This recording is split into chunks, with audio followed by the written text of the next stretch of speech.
Welcome back to the channel. Getting ready to do some fiberglass work, probably because I have decided to switch gears on one small detail on the car. As I've touched on before, the Cobra that I'm building is going to be modeled after the street version of the Cobras, which is specific, no side pipes, no roll bar, things like that. One of the things on the street Cobra, since they were of the later vintage, 65 and 66, they had the Lucas twin circle taillights on each side of the car as opposed to the earlier versions, which had a small square taillight. If I understand correctly, the earlier Cobras used the square taillights, and I'm going to show you some pictures of that as we go through this, the difference between the two. They used the square taillights originally and switched over to the others because the others you could see a lot better. They were bigger and much more prominent. And I personally like the way they look a little bit better. The safety feature, of course, is something else. Plus, it's correct to the street Cobras. So I think I'm going to go that route, but it has caused a complication on something that I do have to take care of. Let me show you what I mean. This Hurricane Cobra is already cut for the square taillights. The round taillights, of course, go here, and they don't need this big thing in the center, which is where the square taillights sit. So what I'm going to have to do is I'm going to have to come in here, glass over these holes and finish them flat, and then re-drill for the two taillights. So let's get started.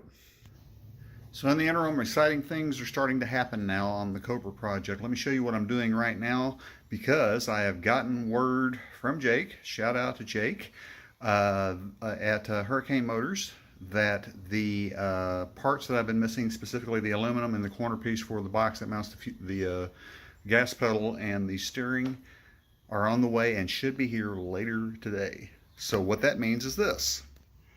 I have since blown the chassis back apart. Of course, I drilled holes where the mount goes for the tub. This was going to have to happen anyway because this corner piece right here, I can't get to it with the engine in, so you pull the tub off to do that. Also, I've got to put down the sealer around the foot box and get the aluminum pieces that I'm going to use to fix the gap that is created right here, because as you can see, that kicks in, but on there it's square, so it leaves a little bit of a gap that you have to allow for. But the car is getting blown back apart now. I'm getting ready to saw off the ends of the bolts on my transmission loop, because they are very close to that, to the bottom of the tub. I want to be sure I got plenty of room. I'm also going to add fluids to the rear end and to the transmission. So once I get all that done and the tub goes back on, the tub will be on to stay. Okay, in addressing this gap issue on this with the tub, what I have done is I took a piece of 1-inch aluminum angle, 1 inch by 1/4, I believe, cut it out like so. Of course, I still got to file it down and rip it in, but this will go essentially right like this, and then the spare piece will silicone in like that on both sides. With it siliconed up, that'll be nice and airtight, no problems. Did one for both sides, so that will take care of that issue. Okay, further progress. The weather stripping around the foot box is absolutely complete per the instructions in the manual. I've got the holes drilled and ready to go in the tub. So the tub is ready to put back on as soon as I get the parts that I'm waiting on UPS to arrive. So right now I'm kind of at a standstill until UPS gets here. So what I think I'm going to do is I'm going to start sanding. Stay tuned. Okay, it looks like weather's coming, so I had to stop. I've got this roughed in with fiberglass now. Come over this with some what is called kitty hair, which is fiberglass, long strand fiberglass reinforced filler. Got that one smoothed out. Got this one pretty smoothed out as well. That one's a little bit rougher, probably have a little more sanding on it. I've started taking up some of the ridges that were along the bottom of the body line here and in the front as well.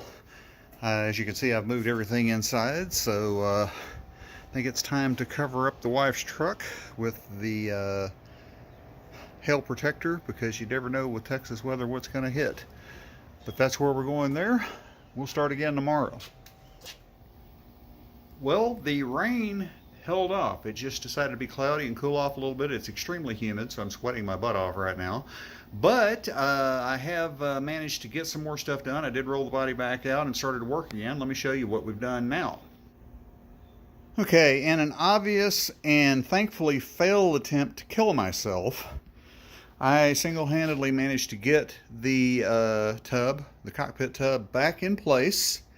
The difference is now everything is sealed off. The mounting holes are all lined up. It is exactly where it needs to be, and I don't know if you can actually see this or not, but I've got my aluminum pieces that I managed to cut. Those are down and in place, siliconed in, and they are drying. So I've got them in both places there, so that is settled. I also, as I noted before, did some glass work and some sanding work while I was waiting on the glass to cure. I came in here and started finishing out this to smooth it out because it had a lot of rough edges on it. It had lips sticking down right here where it wasn't supposed to. I managed to sand all those back.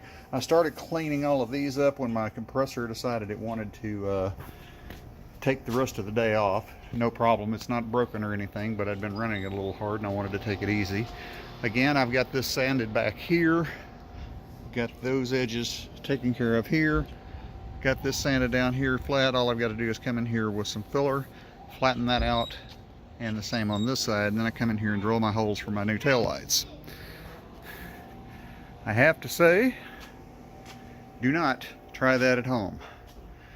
But I did get it on.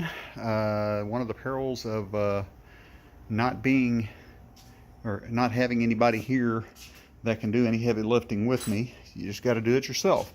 But the good news is I do have the box that I've been waiting for in the car now.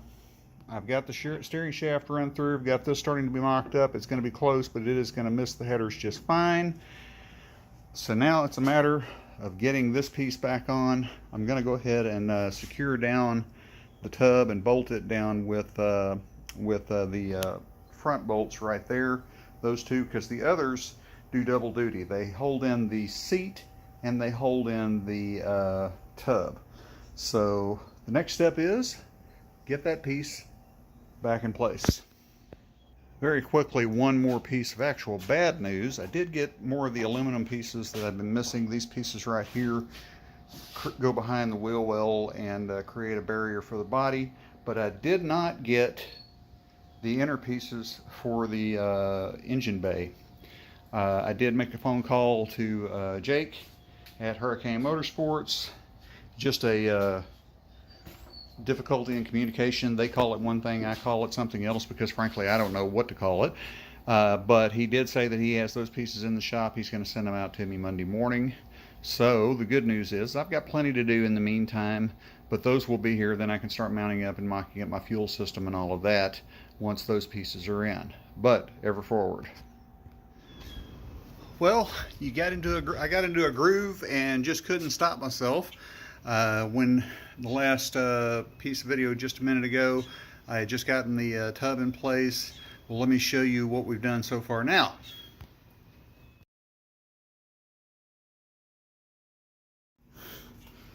Okay, had to deal with that. The steering wheel not being straight was bugging me. Now it is straight. Lots of fingerprints. Of course, I'll take care of that later. But one of the problems with Hurricane is on the ones with the side pipes, you had a little bit of a close call with steering linkage on the headers. But you can see with this one, we've got room to spare. Of course, this right here, I'll have to drill a hole, run that one all the way down in there. I'll do that momentarily. This is just a mock-up. But this wheel actually does more than just look good now. It moves the wheels. Woohoo!